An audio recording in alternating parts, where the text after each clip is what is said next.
नमस्कार विद्यार्थी मित्रांनो, मागील लेक्चरला आपण बुक कीपिंग अँड अकाउंटन्सी या विषयामध्ये सुरुवातीला पहिलं प्रकरण अभ्यासलं, introduction of book keeping and accountancy.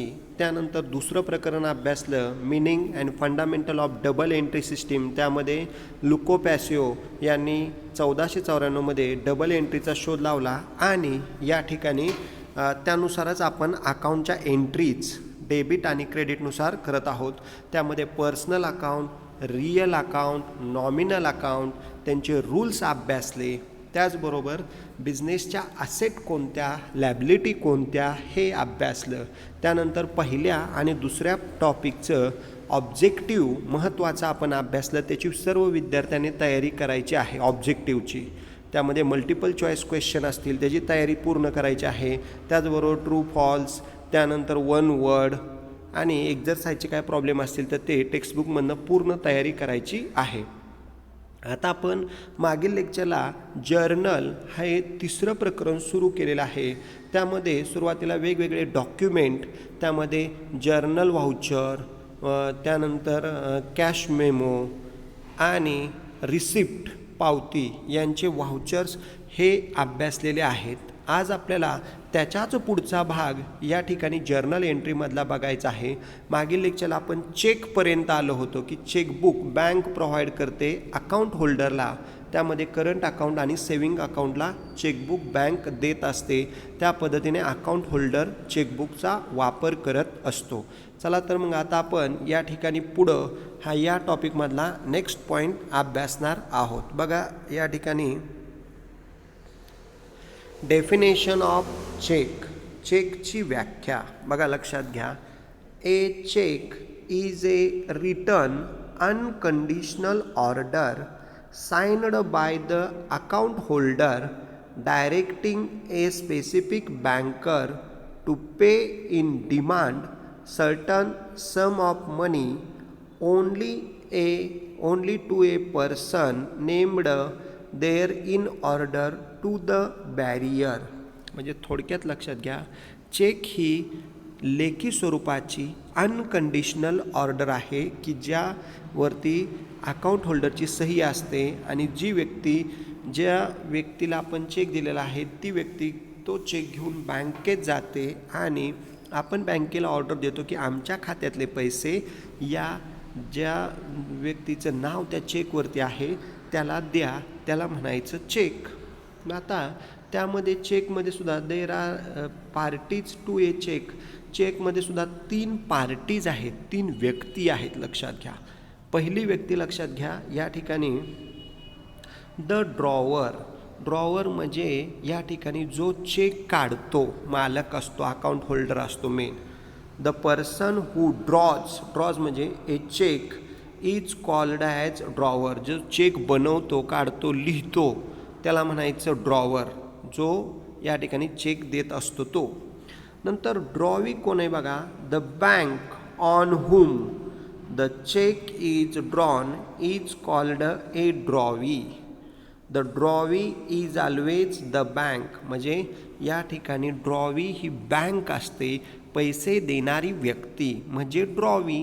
Check तयार करणारा व्यक्ती म्हणजे ड्रॉवर. ड्रॉवी म्हणजे पैसे देणारी व्यक्ती. आणि पेई म्हणजे लक्षात घ्या, the person whose favour a cheque is issued is called as payee. म्हणजे ज्या व्यक्तीला चेकचे पैसे मिळतात ती व्यक्ती म्हणजे पेई. अशा पद्धतीने ड्रॉवर चेक तयार करणारी व्यक्ती, ड्रॉवी म्हणजे बँक पैसे देणारी व्यक्ती आणि पेई म्हणजे ज्याला पैसे मिळतात ती व्यक्ती. अशा पद्धतीने चेकच्या पार्टीमध्ये 3 व्यक्ती असतात, ड्रॉवर, ड्रॉवी, पेई. आता पुढं दिलेले लक्षात घ्या या ठिकाणी कंटेंट्स ऑफ चेक. चेकच्या जे काय महत्त्वाचे घटक आहेत ते कंटेंट पण गरजेचे आहेत, लक्षात घ्या. पहिला कंटेंट आहे बघा, name of the bank and address of the branch. Chequebook आपल्याला बँक देत असते, त्यामुळं चेकवरती पुढील गोष्टी येतात की या ठिकाणी बँकेचं नाव आणि पत्ता या ठिकाणी येतो, शाखेचा, बँकेचा. त्यानंतर दुसरं काय चेकबुकवरती असते लक्षात घ्या, the date of issue cheque, कोणत्या तारखेला चेक इश्यू करायचा आहे त्यामुळं डेट एक त्या चेकवरती दिली जाते, डेटचा कॉलम लक्षात घ्या. नंतर नेम ऑफ द पेई, ज्या व्यक्तीला पैसे द्यायचे तिथं नेम ऑफ द पेई हे सुद्धा टायटल येतं. त्यानंतर चौथं बघा, amount in words and figures, अक्षरी आणि अंकी दोन्ही अमाऊंट या चेकवरती लिहिणं गरजेचं आहे. कारण जर अमाऊंट चुकली किंवा खाडाखोड केली तर चेकमध्ये चालत नाही. त्यामुळं डेट आणि अमाऊंट या व्यवस्थित लिहिणं गरजेचं आहे. अंकी अक्षरी अमाऊंट लिहिणं गरजेचं आहे, तसे कॉलम दिलेले असतात. त्यानंतर name and signature of account holder, account होल्डरचा या ठिकाणी स्वतःचं नाव आणि सही जी बँकेत नमुना म्हणून दिलेली आहे ती, अकाउंट होल्डरचं नाव आणि सही या ठिकाणी तिथं लिहिणं गरजेचं आहे. त्यानंतर चेक नंबर, किती नंबरचा चेक दिलेला आहे त्यासाठी त्या चेकवरती चेक नंबर पण या ठिकाणी टाईप केलेला असतो. नंतर MICR नंबर, जो काय बँकेशी रिलेटेड आहे तो MICR नंबर. नंतर IFSC कोड नंबर जो बँकेच्या शाखेशी रिलेटेड असतो. नंतर अकाउंट नंबर, की ज्या व्यक्तीच्या खात्यातून पैसे द्यायचे आहेत त्याचा अकाउंट नंबरसुद्धा या ठिकाणी चेकमध्ये नोंदवणं गरजेचं आहे. त्यामुळं अकाउंट चेकमध्ये या 8-9 गोष्टी येणं गरजेचं आहे, त्या तुम्हाला सांगितलेल्या आहेत. त्यामध्ये खाडाखोड करायचे नाही, ते टायटल येतात, त्याच्यापुढं आपली माहिती फक्त फिलअप करत जायचं आहे. अशा पद्धतीने हे कंटेंट्स ऑफ चेक आपण अभ्यासले. आता पुढं या ठिकाणी टाईप्स ऑफ चेक आपल्याला बघायचे आहेत. बघा प्रकार, चेकचे प्रामुख्याने 3 प्रकार या ठिकाणी तुम्हाला दिलेले आहेत. चेक मे बी, लक्षात घ्या या ठिकाणी पहिला प्रकार आहे बॅरियर चेक, किंवा त्यालाच आपण बियरर चेक असं म्हणतो, BEARER, बियरर चेक किंवा बॅरियर चेक. हा चेक या ठिकाणी त्याची प्रत्येकाची माहिती आपण खाली अभ्यासणार आहोत, पण थोडक्यात लक्षात घ्या. बॅरियर चेक म्हणजे एखाद्या अकाउंट होल्डरने या ठिकाणी एक चेक दिला असेल, त्यावरती नाव असेल, तो व्यक्ती तो चेक बँकेत घेऊन गेला की लगेच काउंटरला त्याला पैसे दिले जातात, पाठीमागे सही घेतली जाते आणि लगेच पैसे दिले जातात, त्याला म्हणायचं बॅरियर चेक. दुसरं आहे ऑर्डर चेक. आता ऑर्डर चेक म्हणजे या ठिकाणी पहिल्या कंडिशनमध्ये बघितलं ती व्यक्ती किंवा त्याचं अजून दुसरं कोण नातेवाईक गेलं तरी बॅरियर चेकचे पैसे दिले जातात. पण ऑर्डर चेक म्हणजे ज्या व्यक्तीचं नाव आहे त्याच व्यक्तीला बँक काउंटरवरती या ठिकाणी पैसे दिले जातात. आणि तिसरं आहे क्रॉस्ड चेक. आता क्रॉस्ड चेक म्हणजे लक्षात घ्या या ठिकाणी या तिसऱ्या क्रॉस चेकचे पैसे रोख दिले जात नाहीत, ते त्या व्यक्तीच्या खात्यामध्ये जमा केले जातात आणि मग त्यांनी ते जे विड्रॉल करायचे, पैसे काढून घ्यायचे. अशा पद्धतीने हे चेकचे 3 टाईप्स आहेत, बियरर चेक, ऑर्डर चेक आणि क्रॉस्ड चेक. आता त्याच्या प्रत्येकाची माहिती आपण अभ्यासणार आहोत, त्याचा नमुना अभ्यासणार आहोत. 5 मार्कला फॉर्मॅट विचारलं जातं, त्यामुळं प्रत्येकाचे नमुने तुम्ही तुमच्या नोटबुकमध्ये पण तयार करायचे आहेत. बघा या ठिकाणी बॅरियर चेक किंवा bearer cheque, any person who can get the payment of the cheque at the counter of the bank is called as a bearer cheque. कोणत्याही व्यक्तीला या ठिकाणी काउंटरवरती चेक दिल्यानंतर पैसे दिले जातात, त्याला म्हणायचं bearer cheque. Any person who holds the cheque and physically present at the counter and signature the name signs the same in front of the banker can get the amount of check. जो व्यक्ती बँकेमध्ये present राहते, चेकवरती या ठिकाणी signature करते, या ठिकाणी physically present राहते, त्या व्यक्तीला काउंटरवरती पैसे दिले जातात, त्याला म्हणायचं बियरर चेक. या ठिकाणी ते पैसे लगे रोख दिले जातात, बियरर चेक. आता त्याचा चेकचा नमुना या ठिकाणी स्पेसिमेन ऑफ बिअरर चेकचा एक नमुना तुम्हाला दिलेला आहे. बघा, लक्षात घ्या. सुरुवातीला इथं बँकेचं नाव तुम्ही लिहिणं अपेक्षित आहे. म्हणजे बँकेचं नाव या ठिकाणी SBI Baramati, MIDC road Baramati, या ठिकाणी डेट, मंथ, इयर, पे ज्या व्यक्तीला आपण पैसे देणार आहे ते, ऑर बॅरियर या ठिकाणी बघा लक्षात घ्या, रुपीज या ठिकाणी अक्षरी, अकाउंट नंबर इथं अंकी रुपीज लिहिणं गरजेचं आहे. खाली नाव दिलेलं आहे बघा त्यांनी, state bank of India, MG road Mumbai, IFSC code number दिलेला आहे, चेकचा नंबर दिलेला आहे, सिग्नेचर दिलेले आहे. तर अशा पद्धतीने हा बिअरर चेकचा फॉर्मॅट तुम्ही तुमच्या नोटबुकमध्ये व्यवस्थित काढून घ्यायचा आहे आणि त्या पद्धतीने त्याला 5 मार्कासाठी चेकचा नमुना एक्झाममध्ये विचारला जातो. त्यासाठी या ठिकाणी तुम्ही त्याची तयारी करणं गरजेचं आहे. चेकचा नमुना व्यवस्थित तुमच्या नोटबुकमध्ये तयार करा, फॉर्मॅट तयार करा, कोणत्या गोष्टी त्याच्यात कंटेंट येतात ते पण पहा. त्या पद्धतीने तुम्ही तो चेक तयार करून घ्या. एकच असतो बिअरर ऑर्डर क्रॉस चेक. सुरुवातीला चेक एकच असतो, त्याच्या प्रकारानुसार तो बदलला जातो. लक्षात घ्या, चेकचा नमुना एकच. इथं बिअरर खोडणार आहे, या ठिकाणी बिअरर खोडलं की ऑर्डर येईल आणि इथं जर तिरक्या रेषा मारल्या तर ते क्रॉस चेक झाला. एकच चेकचा नमुना 3 प्रकारात चालतो. त्याचे नमुने खाली दिलेले आहेत, पण तुम्हाला मी इन ॲडव्हान्स सांगितलेलं आहे. आता पुढं या ठिकाणी दुसरा आहे बघा, ऑर्डर चेक. दुसरा टाईप आहे ऑर्डर चेक.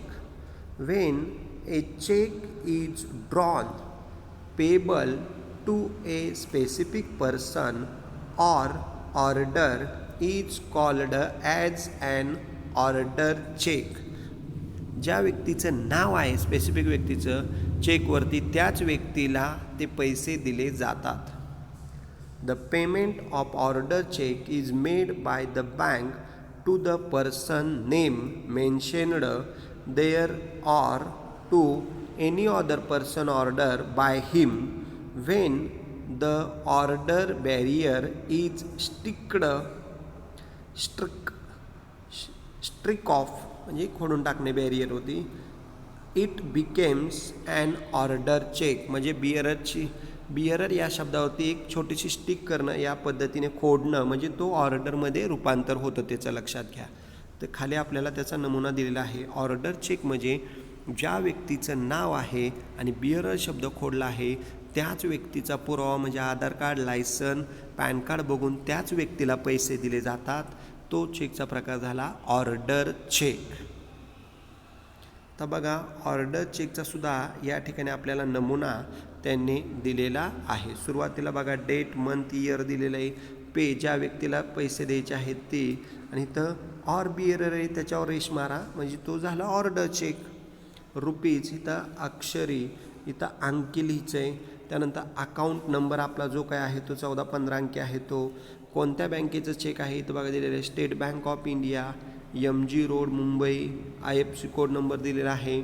चेकचा नंबर पण या ठिकाणी तुम्हाला दिलेला आहे, लक्षात घ्या. आणि इथं सिग्नेचर दिलेली आहे. तर अशा पद्धतीने हा झाला तुमचा ऑर्डर चेकचा नमुना, की ज्यामध्ये फक्त एक महत्त्वाचा बदल आहे, हे बिअररवरती तिरकी रेष मारली जाते म्हणजे तो झाला ऑर्डर. म्हणजे तुम्ही हा सुद्धा फॉर्मॅट तुमच्या नोटबुकमध्ये ऑर्डर चेकचा सुद्धा तयार करून घेणं गरजेचं आहे. तो तयार करा. आता तिसरा प्रकार या ठिकाणी लक्षात घ्या, क्रॉस्ड चेक. क्रॉस्ड चेक त्यामध्ये लक्षात घ्या की ज्या चेकचे पैसे फक्त बँक खात्यातच जमा केले जातात, रोख दिले जात नाहीत. For the safe interest of the account holder and the drawing two parallel transverse line on the face of the check is called a crossed check. म्हणजे क्रॉस चेक हा पूर्ण सेफ्टी आहे. तिरप्या रेषावरती डाव्या बाजूला 2 मारल्या जातात, तो झाला तुमचा क्रॉस्ड चेक, की जे पूर्ण सेफ्टी आहे. तो व्यक्तीच्या खात्यामध्येच पैसे जमा केले जातात. ज्याला आपण चेक दिला आहे त्याने त्या बँकेत खातं काढणं गरजेचं आहे किंवा त्याचं ज्या बँकेत खातं आहे तिथं तो जमा केला तर त्याचे पैसे त्याच्या खात्यात जमा होतात आणि मग त्याने विथड्रॉल करायचा. हा पूर्ण सेफ्टी चेक आहे, लक्षात घ्या. Crossed cheque has to be deposited into bank account and payment is made only through the bank. The effect of this check is that the payment of check is received by the right person. योग्य व्यक्तीलाच ते चेकचे पैसे दिले मिळतात. मग त्यासाठी crossed cheque हा पूर्ण सेफ्टी चेक आहे, तो तुमच्या बँकेत भरायचा आहे आणि मग या ठिकाणी अमाऊंट विथड्रॉल करायची आहे. त्यासाठी हा क्रॉस चेक खूप महत्त्वाचा आहे आणि सेफ्टी चेक आहे, लक्षात घ्या. बिअरर चेकचे पैसे कोणीही काढू शकते, ऑर्डरचे ज्याचं नाव येतं, पण क्रॉस चेकचे पैसे काढताच येत नाही, ते बँकेतच जमा केले जातात. बघा इथं नमुना दिलेला आहे तुम्हाला, या तिरप्या रेषा लक्षात घ्या. या महत्त्वाच्या डाव्या बाजूला तिरप्या रेषा की तो झाला या ठिकाणी क्रॉस चेक. इथं सुरुवातीला डेट मंथ इयर दिलेलं आहे, पे टू व्यक्तीचं नाव या ठिकाणी, ऑर बिअरवरती डॅश येणार, तिकडं तिरक्यावरून 2 रेष येणार आहेत, रुपीज इथं अक्षरी, इथं अंकी, अकाउंट नंबर येणार आहे, नंतर बँकेचं नाव state bank of India, MG road Mumbai, IFC code number, चेकचा नंबर आणि सिग्नेचर. अशा पद्धतीने क्रॉस चेकच्या सुद्धा तिरप्या 2 रेषा मारल्या की तोच चेक या तिन्ही प्रकारात या ठिकाणी कन्व्हर्ट केला जातो. बिअरर या ठिकाणी पहिला बघितला, बिअररवरती या ठिकाणी काहीच करायचं नाही, वरती टिक मारली, विषय संपला. बिअरर चेक. ऑर्डर चेक फक्त बिअरर खोडायचे, तो झाला ऑर्डर. आणि क्रॉसडला काय करायचे, 2 तिरप्या रेषा डाव्या बाजूला मारायचे, तो झाला क्रॉस चेकचा नमुना. तर या पद्धतीने इथंही खूप महत्त्वाचं आहे की क्रॉस चेकच्या नमुन्यासाठी तिरप्या 2 रेषा मारणं गरजेचं आहे. अशा पद्धतीने आपण या ठिकाणी तिन्ही चेकचे टाईप बघितले, bearer cheque, order cheque, crossed cheque. आता आपल्याला या ठिकाणी हे तिन्ही नमुने तुम्ही तुमच्या नोटबुकमध्ये काढून घ्या. पुढं जर्नलबद्दल माहिती आपल्याला अभ्यासायची आहे. मेन महत्त्वाचं लक्षात घ्या.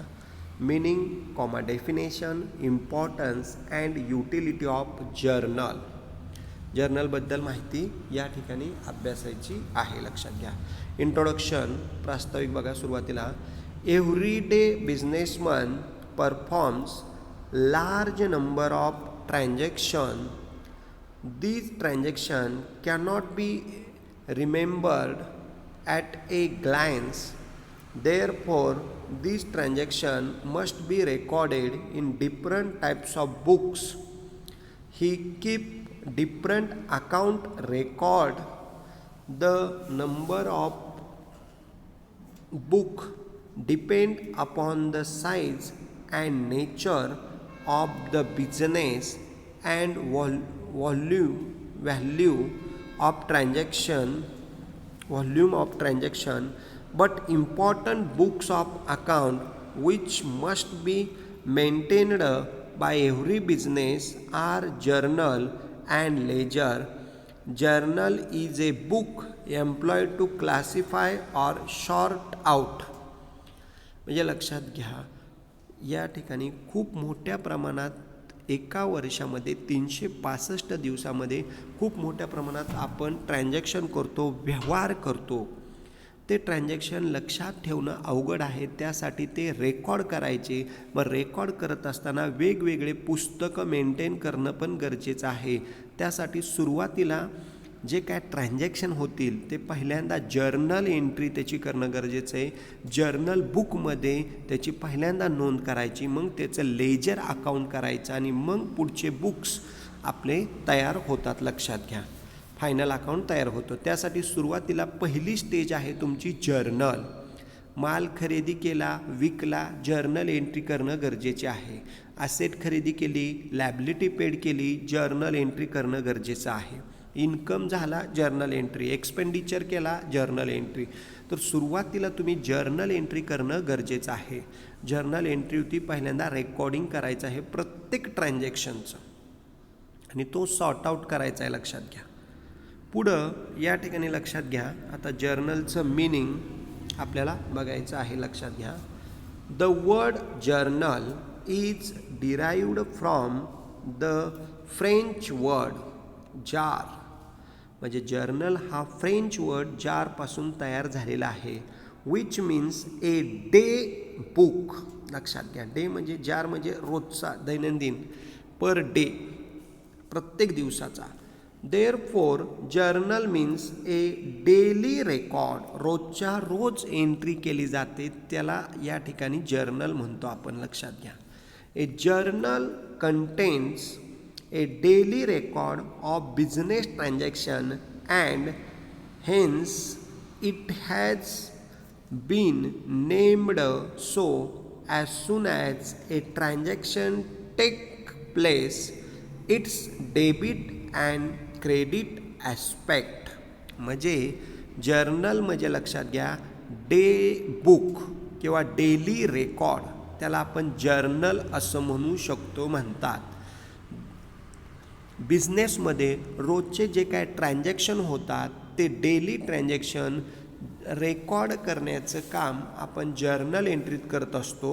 आणि जर्नल एंट्रीमध्ये प्रत्येकाला या ठिकाणी एकाला डेबिट तर दुसऱ्याला क्रेडिट देणं गरजेचं आहे, इफेक्ट देणं गरजेचं आहे.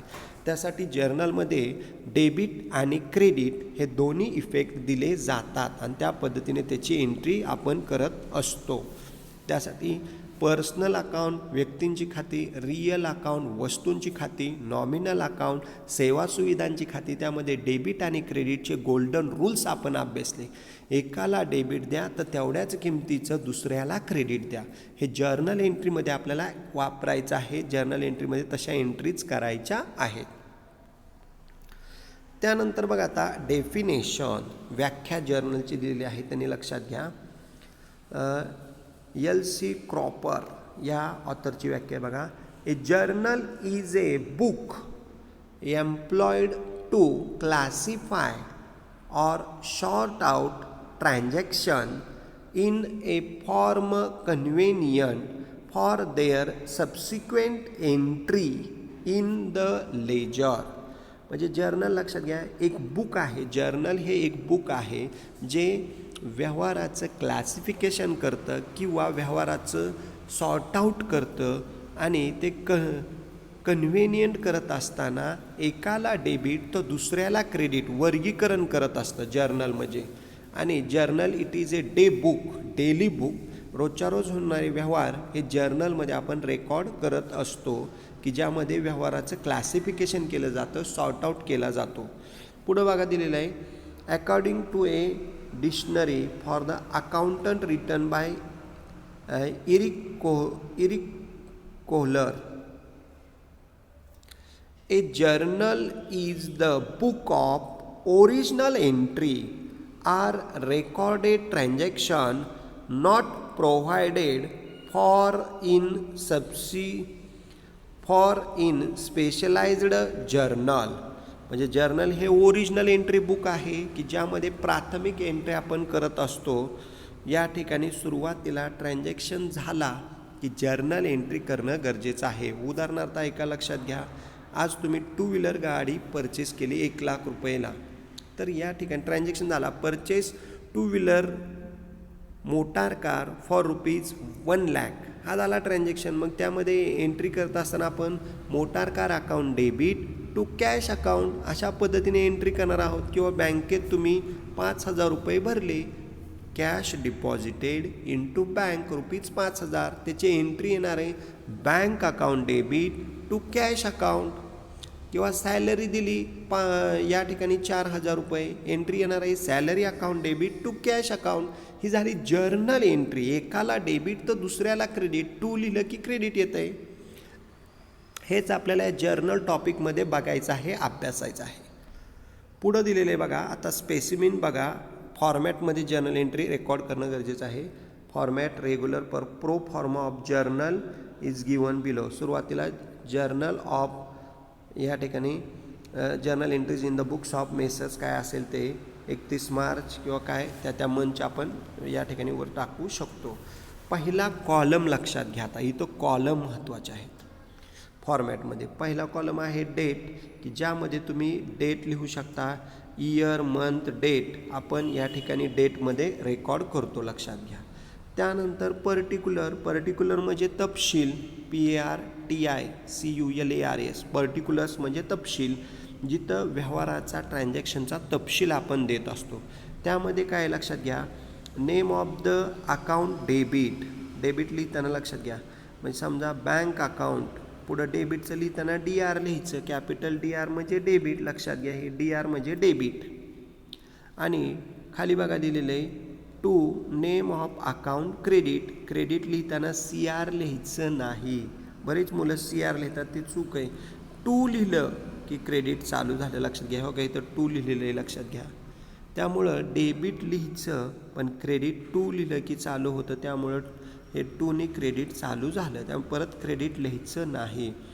आणि खालीच या ठिकाणी ब्रॅकेटमध्ये दिसतंय बीइंग म्हणजे नॅरेशन, एक्सप्लेनेशन ऑफ एंट्री, त्याला म्हणतो आपण नॅरेशन. माल आपण खरेदी केला, बँकेत पैसे भरले, cash deposited into bank, ते ट्रान्झॅक्शनमधलं बघूनच लिहायचं आहे नॅरेशन. त्यानंतर पुढं कॉलम लक्षात घ्या, पहिला कॉलम झाला डेट, दुसरा झाला पर्टिक्युलर, तिसरा आहे LF म्हणजे लेजर फोलिओ, लेजरचा नंबर. जर्नल एंट्री या ठिकाणी आपण लिहित असतो लेजर पोस्टिंगला, या पद्धतीने ही एंट्री केलेली असते. LF number, ledger folio number. नंतर डेबिट अमाऊंट रुपीज, समजा आपण 5,000 रुपये भरले, तर इथं 5,000 रुपये किंवा 500 रुपये भरले बँकेत, तर 500 रुपये. आणि इकडं क्रेडिट अमाऊंट रुपीज, तर खाली क्रेडिटला 500 रुपये येणार आहे, वरती डॅश, इथं पण डॅश. अशा पद्धतीने डेबिटला जेवढी रक्कम आहे तेवढीच क्रेडिटला या ठिकाणी लिहिणं गरजेचं आहे. म्हणजे हा प्रो फॉर्मा ऑफ जर्नलचा बघितला, की ज्यामध्ये डेटचा पहिला कॉलम आहे, पर्टिक्युलरचा दुसरा कॉलम आहे, LFचा तिसरा, डेबिट अमाऊंट रुपीज चौथा आणि क्रेडिट अमाऊंट रुपीज पाचवा, असे 5 कॉलम तुम्हाला तयार करायचे आहेत, लक्षात घ्या. आणि debit amount rupees, credit amount rupees हे पट्टीच्या मापाचे जाडीचे केले तरी चालतात, जास्त मोठे नसावेत. LF छोटा, पर्टिक्युलरचा थोडासा मोठा असेल तरी चालेल, कारण तिथं तुम्हाला तपशील लिहावा लागतो. डेटचा सुद्धा पट्टीच्या जाडी एवढा आखला तरी चालतोय. अशा पद्धतीने हे 5 कॉलम, LFचा छोटा आका, हे 5 कॉलम तुम्ही तुमच्या नोटबुकमध्ये स्पेसिफिक प्रो फॉर्मा तयार करून घ्यायचा आहे. आणि यातच जर्नल एंट्री आपल्याला रेकॉर्ड करायचे आहेत, लिहायचे आहेत. त्यामुळं प्रो फॉर्मा पण खूप महत्त्वाचा आहे. तुमच्या पुस्तकामध्ये जर बघितलं तर सगळे प्रो फॉर्मा असेच दिलेले आहेत, आणि मग वरती ट्रान्झॅक्शन आणि खाली ॲन्सर या प्रो फॉर्मामध्ये सॉल्व करून दिलेलं आहे. तर हा झाला जर्नल एंट्रीचा प्रो फॉर्मा. आता पुढं या ठिकाणी लक्षात घ्या की प्रत्येक कॉलमचं आपल्याला त्यांनी एक्सप्लेनेशन दिलेलं आहे. एक्सप्लेनेशन ऑफ कॉलम, पहिला कॉलम बघितला आपण डेट, की ज्यामध्ये ट्रान्झॅक्शन कोणत्या दिवशी झालेलं आहे. मग जर्नल एंट्री आपण रेकॉर्ड करताना या ठिकाणी year, month and date of every transaction is return. Date कॉलममध्ये आपण डेट लिहितो, आज तारीख या ठिकाणी किती आहे ती तारीख, मंथ, इयर लिहिणं गरजेचं आहे, म्हणजे लक्षात येतं कोणत्या तारखेचा कोणता व्यवहार आहे. त्यानंतर दुसरं बघा, debit account, it is record the name of the account to be debited. कोणाला डेबिट देणार आहे त्या व्यक्तीचं नाव, वस्तूचं नाव, असेटचं नाव या ठिकाणी आपण डेबिट देतो. आणि तिथं credit account, it record the name of the account to be credited, म्हणजे कोणत्या अकाउंटला आपण डेबिट दिलं आहे, कोणाला क्रेडिट दिलं आहे त्याचं नाव या ठिकाणी मेन्शन करणं गरजेचं आहे, ते पर्टिक्युलरमध्ये. त्यानंतर तिसरं बघा, ledger folio number, LF number, it means page number of the ledger. लेजरचा पेज नंबर किती आहे त्याचा नंबर या ठिकाणी टाकला जातो, म्हणजे 100 पानावर ही एंट्री आहे तर तो LF नंबर या ठिकाणी टाकला जातो. त्यानंतर debit amount, in this column the amount of debit account is return, म्हणजे डेबिट अमाऊंट या ठिकाणी जे काय डेबिटेड अमाऊंट केलेले आहे ती या ठिकाणी डेबिट कॉलमला लिहिणं गरजेचं आहे. आणि पाचवं आहे credit amount, in this column the amount of credit account is return, म्हणजे जेवढी डेबिटला टाकलेली आहे तेवढीच रक्कम क्रेडिटला लिहिणं गरजेचं आहे आणि लिहिली जाते. अशा पद्धतीने या वरती दिलेल्या प्रो फॉर्माचे जे कॉलम आहेत त्याचीच माहिती आपण पाहिली. डेट, पर्टिक्युलर, त्यामध्ये डेबिट, क्रेडिट, एलेपचं column, debit amount rupees, credit amount rupees याचं एक्सप्लेनेशन खाली दिलेलं आहे, तर ते पण आपण या ठिकाणी अभ्यासलेलं आहे. तर अशा पद्धतीने आज आपण महत्त्वाचं लक्षात घ्या की काय काय अभ्यासलं आणि ते बघणं गरजेचं आहे. लक्षात घ्या. सुरुवातीला आपण जर्नल हा टॉपिक तिसरा मागील लेक्चरला सुरू केलेला आहे. त्यामध्ये या ठिकाणी डेफिनेशन ऑफ चेक, चेकची व्याख्या अभ्यासली. त्यामध्ये चेकच्या पार्टीज 3 आहेत, ड्रॉवर, ड्रॉवी, पेई. त्यानंतर कंटेंट ऑफ चेक, चेकचे घटक, एकूण 8-9 घटक चेकमध्ये काय काय लिहिणं गरजेचं आहे ते पण अभ्यासलं. त्यानंतर पुढं टाईप्स ऑफ चेक, चेकचे प्रकार. पहिला बिअरर चेक, कोणतीही व्यक्ती पैसे आणू शकते. दुसरा ऑर्डर चेक, ज्या व्यक्तीचं नाव चेकवरती आहे तीच व्यक्ती पैसे आणू शकते. आणि तिसरा पहिला क्रॉस्ड चेक, तिरप्या लाईन या ठिकाणी डाव्या बाजूला मारल्या जातात. त्या क्रॉस चेकचे पैसे फक्त बँक खात्यातच जमा केले जातात, रोख दिले जात नाहीत. नंतर बिअरर चेकची माहिती आपण अभ्यासली. त्यानंतर बिअरर चेकचा नमुना अभ्यासला, स्पेसिमिन फॉर्म ऑफ बिअरर चेक किंवा बॅरियर चेक बघितला, की ज्यामध्ये आपण या ठिकाणी चेकचा नमुना अभ्यासला, तो तुम्ही तुमच्या नोटबुकमध्ये काढायचा आहे. त्यानंतर दुसरं ऑर्डर चेक, की ज्या ह्याच्यावरती चेकवरती नाव असतं त्याच व्यक्तीला पैसे दिले जातात, मग तो झाला ऑर्डर चेक. त्यामध्ये या ठिकाणी तोच चेक आहे, फक्त इथं बिअरर शब्द खोडायचा आहे आणि या ठिकाणी बस या ठिकाणी ऑर्डर चेक करायचं असेल बिअरर खोडायचा, तो झाला ऑर्डर चेक. बिअरर शब्द खोडला की झाला ऑर्डर चेक, तोच चेक आहे या ठिकाणी दुसऱ्या नमुन्यात तयार झाला. आणि तिसरा बघितला आपण क्रॉस्ड चेक. क्रॉस्ड चेक म्हणजे लक्षात घ्या, या चेकचे पैसे हा सेफ्टी चेक आहे, सेफ चेक आहे, फक्त बँकेत या चेकचे पैसे या ठिकाणी बँक खात्यातच जमा केले जातात, रोख दिले जात नाहीत. हा सेफ्टी चेक आहे. तो क्रॉस चेकचा नमुनासुद्धा या ठिकाणी आपण अभ्यासला. त्यामध्ये लक्षात घ्या, बिअरर शब्द खोडायचा आणि तिरप्या 2 रेषा मारल्या की या पद्धतीने लक्षात घ्या की हा बिअरर शब्द खोडायचा आणि या तिरप्या 2 रेषा मारल्या की तुमचा क्रॉस्ड चेकचा नमुना तयार झाला. हे झाले तिन्ही चेकचे प्रकार. त्यानंतर जर्नल एंट्रीचं मिनिंग आपण अभ्यासलं की डे टू डे ट्रान्झॅक्शन किंवा डेली ट्रान्झॅक्शन ज्यामध्ये रेकॉर्ड करतो त्याला आपण जर्नल म्हणतो, जर्नल बुक म्हणतो किंवा डे बुक असं सुद्धा म्हणतो, किंवा original entry book it is called as journal, की जो फ्रेंच शब्द जारपासून तयार झालेला आहे, ज्याला डे असं म्हणतो आपण, डेली रेकॉर्ड बुक, त्यालाच आपण जर्नल एंट्री असं म्हणतो, की ज्यामध्ये डेबिट एकाला क्रेडिट दुसऱ्याला दिलं जातं, ते म्हणजे जर्नल. जर्नलची डेफिनेशन पण आपण अभ्यासली की ट्रान्झॅक्शनचं क्लासिफिकेशन करणं म्हणजे जर्नल एंट्री करणं, जर्नल बुक होय. त्यामुळे त्याचबरोबर आपण जर्नल एंट्रीचा प्रो फॉर्मा पण अभ्यासला की ज्यामध्ये 5 कॉलम तयार करायचे. पहिला डेट, दुसरा पर्टिक्युलर, तिसरा एलेप, चौथा डेबिट अमाऊंट रुपीज, 5वा क्रेडिट अमाऊंट रुपीज. हे आपण जर्नल एंट्रीमध्ये जर्नलच्या प्रो फॉर्मामध्ये अभ्यासलेलं आहे आणि त्याच कॉलमची माहिती खाली दिलेली आहे. आता हे झालं बेसिक थेरिटिकली पार्ट जर्नलचा.